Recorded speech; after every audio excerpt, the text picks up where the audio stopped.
Salut à tous.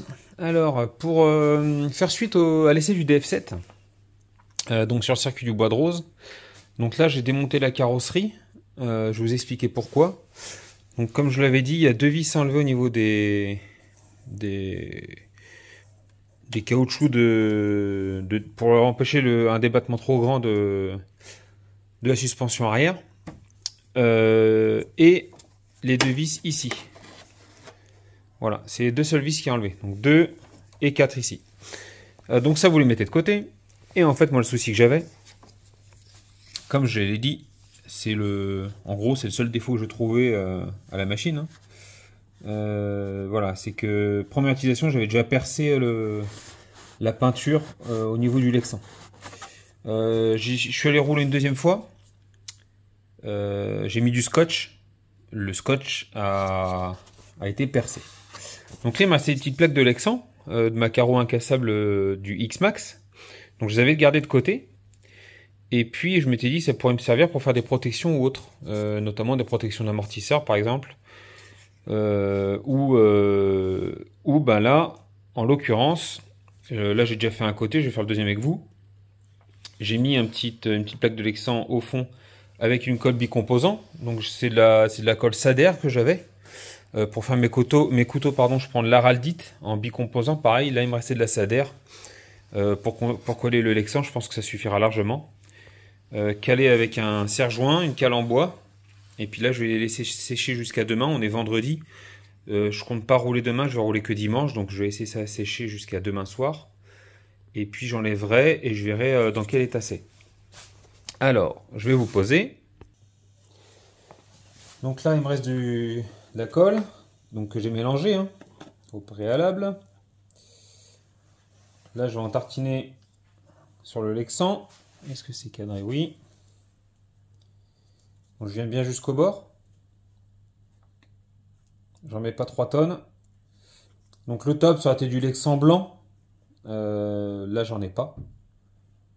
Je fais que du noir, du jaune et du vert. Donc du coup, ça sera du noir. J'ai regardé l'autre côté. Bon, ça fait un peu une petite tache noire, mais au moins ça va protéger la carrosserie. Et puis comme je l'ai dit, celle d'origine, je suis pas fan de la couleur, donc je la destine à aller rouler. Et si je veux en refaire une belle, j'en recommanderai une. On va mettre comme ça, que ça soit bien à plat. Là, hop.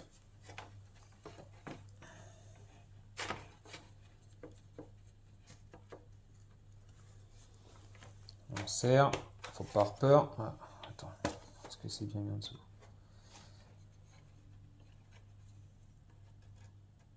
Voilà.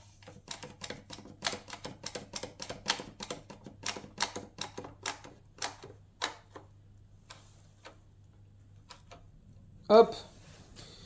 Et donc on va laisser sécher ça. Oula, on va laisser sécher ça jusqu'à demain.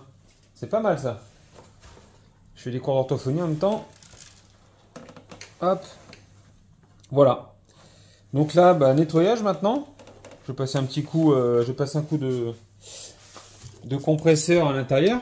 Donc là, je vais juste passer un coup de compresseur pour enlever toute l'herbe que j'avais lors du dernier roulage. J'ai roulé dans un grand pré. Je sais pas si je ferai sortir cette vidéo avant ou après. Donc voilà. Donc là, juste un coup de compresseur. J'ai regardé un petit peu vite fait tout ce qui était état général. Ça a l'air bon. Je vais passer un petit coup de brosse à dents, vous voyez, sur tout ce qui est terre, etc. Pour l'instant, je ne vais même pas m'occuper des roulements, etc. Je suis qu'à 2 roulages. Certes, avec un peu de poussière, mais il m'a l'air en très bon état. En tout cas, super machine. Passons au X-Max. Allez, on passe sur le X-Max. Donc, pour rappel, sur mon dernier run, là, j'ai cassé le... Je pense que le pavé de direction est bien usiné au niveau du cerveau de direction. Donc, pour démonter l'avant, donc Mani l'a montré plein de fois sur sa chaîne, Mani SC Garage 68. Et du coup, je m'y suis attelé là, parce qu'en fait, jusque-là, je démontais tout pour accéder au centre. Et au final, il y a carrément plus simple. Là, attendez, je vais regarder si on voit bien quand même la caméra.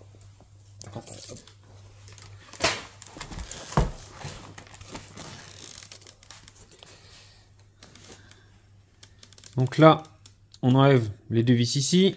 Pareil de l'autre côté. On enlève celle-là et celle-là. Donc ça fait 2, 4, 6 de ce côté-là. Et puis on enlève la petite vis du panneau de direction ici, là, celle-là. Ça, je l'ai démonté. En dessous, j'ai retiré tout le skid plate central. Il n'y a pas besoin de tout retirer, mais au moins ça me permet de contrôler l'axe ici, qu'il ne soit pas complètement tordu. Il est déjà un peu abîmé ici, mais c'est normal, hein, ça travaille. On retire ça. Et puis là, on peut tirer dessus. Donc je vais vous montrer, je vais reposer. Voilà, une fois que ça c'est fait, on tire là. Et vous avez démonté tout l'avant. Donc là, je peux bosser sur mon cerveau de direction qui est là. Et donc là, pour me rendre compte que quoi, que la vis est complètement desserrée à l'intérieur. Donc, on va essayer de la démonter proprement. Est-ce que c'est du 2 ou du 2,5? Du 2, je pense. C'est du 2.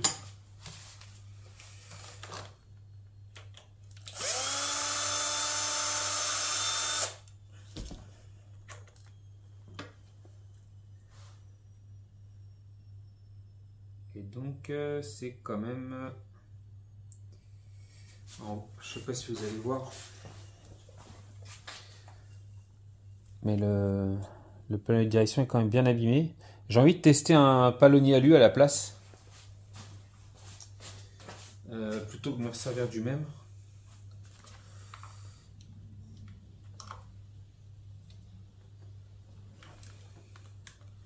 Parce que j'ai peur que ça recommence.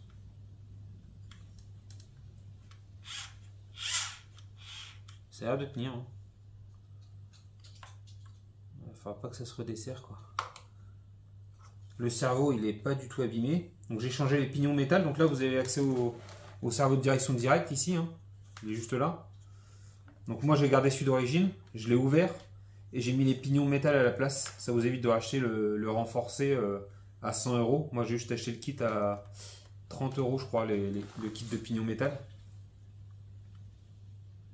Et ça tient carrément mieux. On va essayer de se le revisser comme ça. Donc là, ça, je vais le visser à la main. Alors, j'ai le tournevis de 2.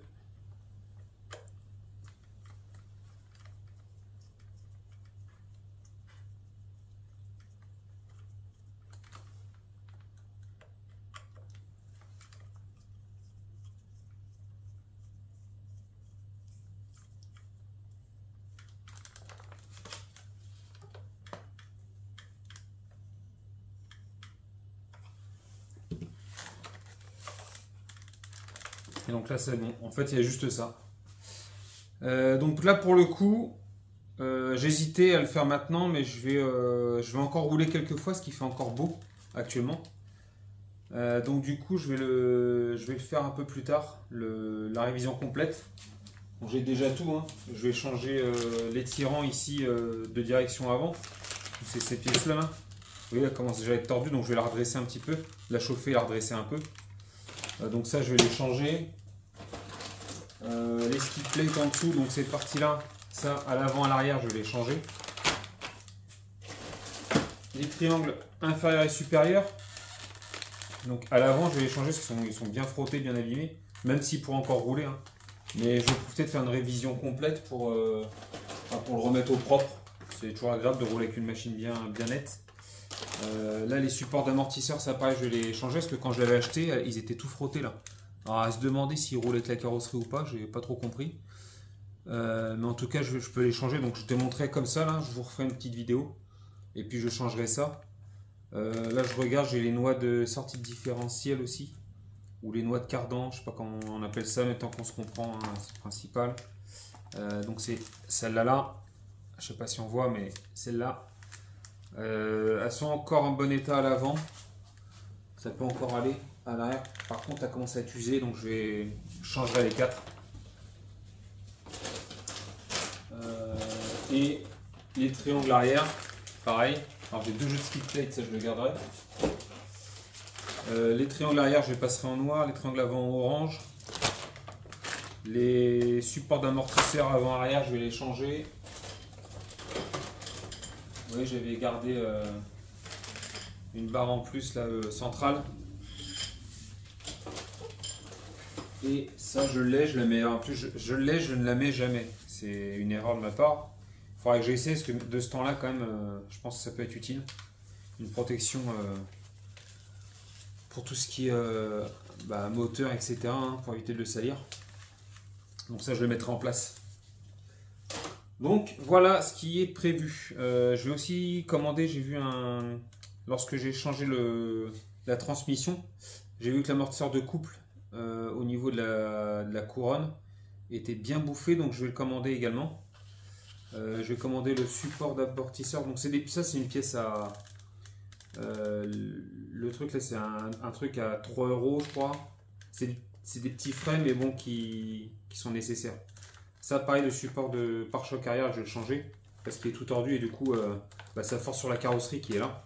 Ça force dessus, il est tout tordu, j'ai déjà changé l'avant.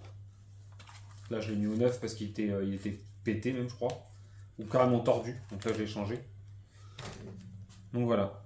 Pour le X-Max on va s'arrêter là. Je vais faire un coup de nettoyage bref. Je vais retourner rouler 2-3 fois. Ils annoncent encore du soleil là dans les prochains jours ici. On a de la chance de ce côté là. Donc je vais en profiter encore quelques fois. Et puis on se fera la vision ensemble je pense. Je ferai des coupures parce que je pense que je vais chercher un petit peu pour démonter etc. Mais je vous montrerai une fois que j'ai trouvé, je vous montrerai, je ferai des gros plans, etc. Voilà, donc là, pour le remettre en place, tout bête. Alors, tout bête, il suffit de le dire. Hein. C'est plus simple à dire qu'à faire, mais on le remplit comme ça. Idéalement.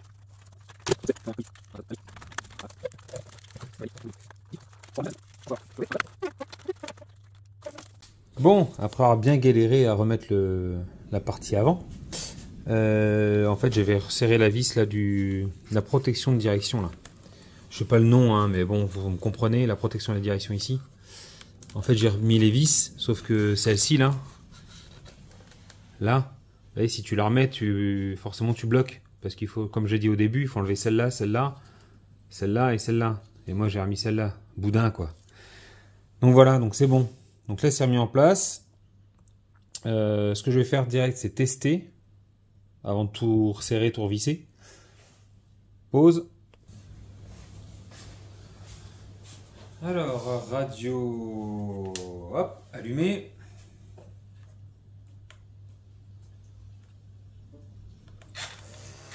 Machine allumée. Le trim est à 0.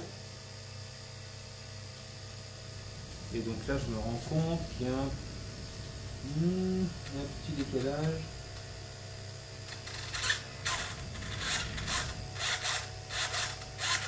Alors je vois que là, le tirant il bute quand même. Donc ouais, il faut vraiment que je le redresse maintenant ou je le change, mais je vais le redresser là pour le coup.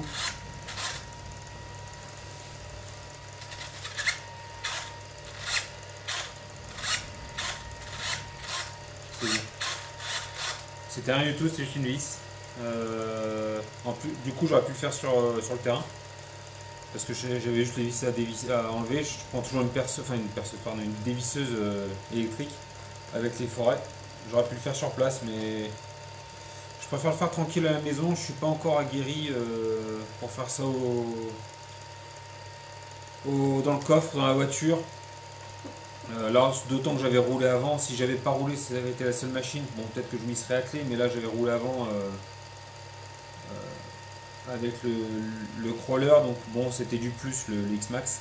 Ça m'a permis de le tester. Donc, là, remontage. Et puis, on est vendredi, pour rappel, le 24 novembre. Et du coup, je vais aller rouler dimanche à Lioran. Donc, il va faire ses backflips. Hein. Le PPR, on va aller rigoler avec. Je vais lui mettre le GPS. Voir combien je prends avec cette transmission.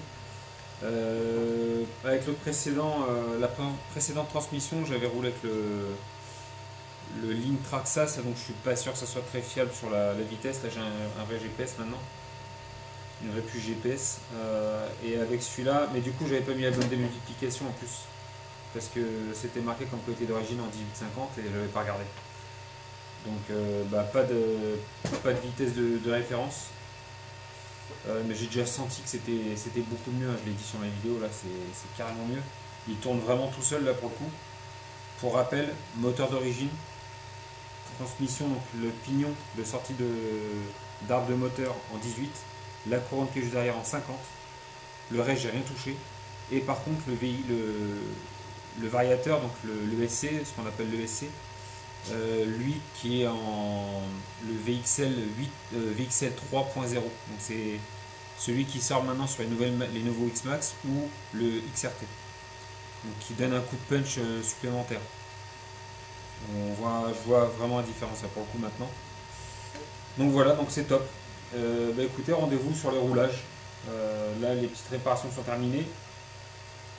Le DF7, donc c'était juste l'amélioration de la carrosserie.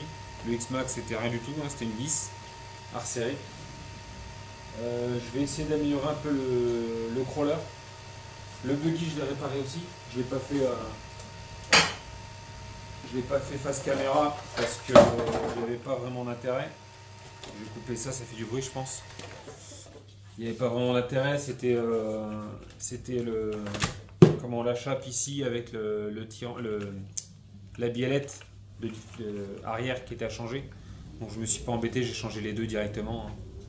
J'ai pas essayé de récupérer le bout de métal coincé dedans. Enfin j'ai essayé, mais au bout de 2 minutes j'ai dit t'embête pas, c'est un bout de plastique. Je les avais commandés en plus, donc pas d'intérêt. Donc lui pareil, je lui ferai une révision également prochainement. Donc ça sera certainement une vidéo d'un samedi ou d'un dimanche. Réparation tranquille, enfin réparation, entretien. Je vais commencer par le X-Max je pense, parce que c'est la plus grosse. J'aime bien les grosses machines, je trouve ça sympa. Et puis voilà, trêve de bavardage.